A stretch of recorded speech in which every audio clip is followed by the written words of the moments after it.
जो चीज तुम्हारी जिंदगी में हावी होने की कोशिश कर रही है उससे अपने आप को छुटकारा दिलाना। जो तुम्हारे ऊपर हावी हो रही है, चाहे वो नींद हो या भूख हो या किसी चीज की चाहत हो, अगर हावी हो रही है, गालिब हो रही है, तो उससे नजात हासिल कर लो, तब तुम्हारी रूह पावरफुल होगी। वरना तुम गुलाम बन करके रहोगे, अपनी ख्वाहिशों के गुलाम बन करके रहोगे। अभी मन किया बिरयानी खाने का, भाग कर चले गए, तुम ख्वाहिश के गुलाम हो, तुम जाहिरी चीजों के गुलाम हो। नींद तुम्हें गुलाम बनाकर रखी है, जब वो आई तो तुम तो लंबे हो गए। तुम्हारा कंट्रोल नींद पर नहीं, तुम्हारा कंट्रोल भूख पर नहीं, बल्कि वो चीजें तुम पर कंट्रोल रखी हुई हैं। तो समझ लो कि तुम कमजोर आदमी हो, तुम कमजोर हो, तुम्हारी रूह वो ताकत नहीं रखती, तुम मजबूर हो। औलिया कामिलीन को इसके बरअक्स तरबियत दी जाती थी। भूख पर कंट्रोल, ख्वाहिशात नफसानिया पर कंट्रोल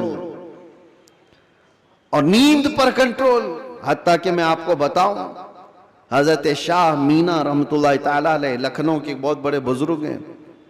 वो जब रात को इबादत के लिए खड़े होते, इंसानी फितरत का तकाजा है कि नींद तो आती है, लेकिन वो ये चाहते थे कि नींद इंसान की जरूरत है, उसको भी मैं अपने ऊपर गालिब होने नहीं दूंगा।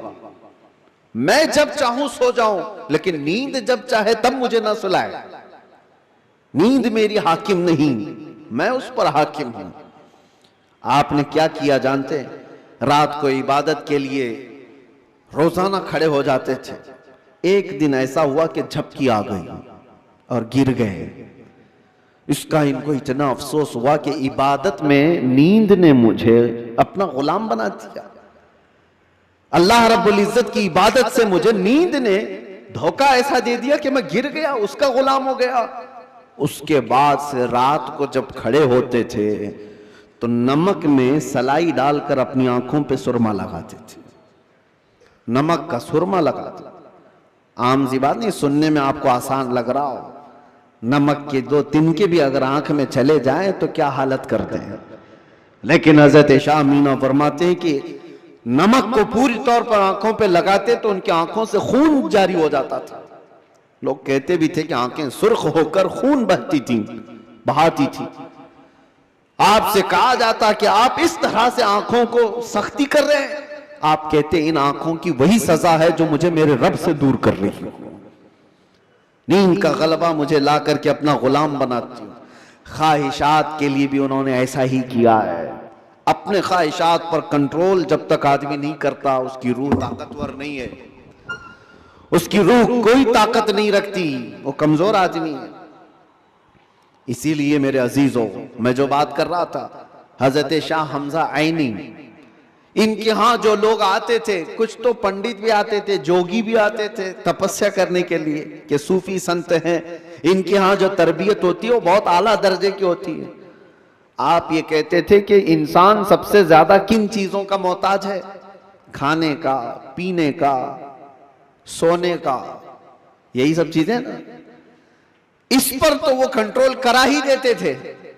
कोई कोई ऐसा उनके पास मुजाहिद होता, रियाजत करने वाला, कि 3 दिन 4 दिन तक बगैर खाए पिए इबादत में मसरूफ रहते, कुछ भी नहीं।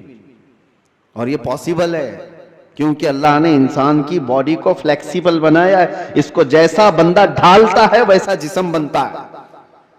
कोई चीज इम्पॉसिबल नहीं है। बुजुर्गों ने ये तरबियत किया। अब एक मकाम ऐसा आया कि खाने पीने की बात तो छोड़ो, ये जो मोहताजी है, जो भूख लगती है, इससे तो उन्होंने किनारा कर लिया।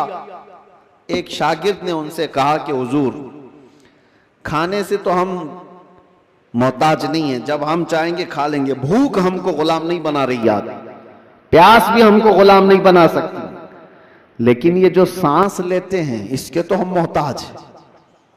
सांसों के बगैर तो रह नहीं सकते।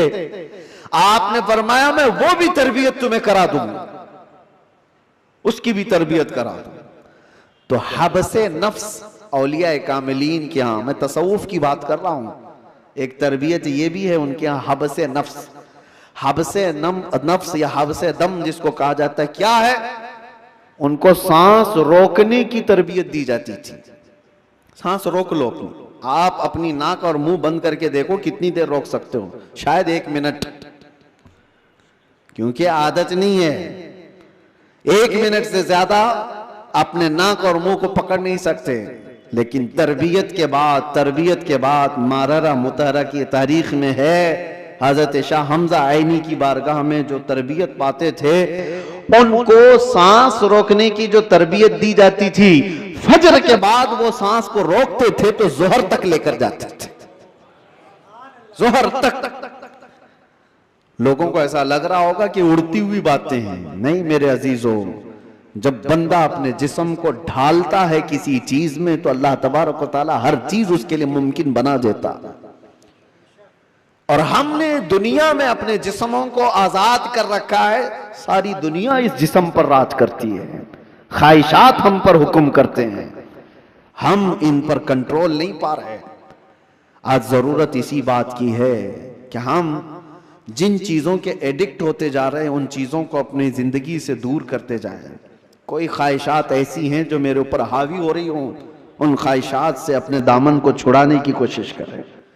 और यही तरबियत बारगाह मुस्तफ़ा सल्लल्लाहु अलैहि वसल्लम की थी।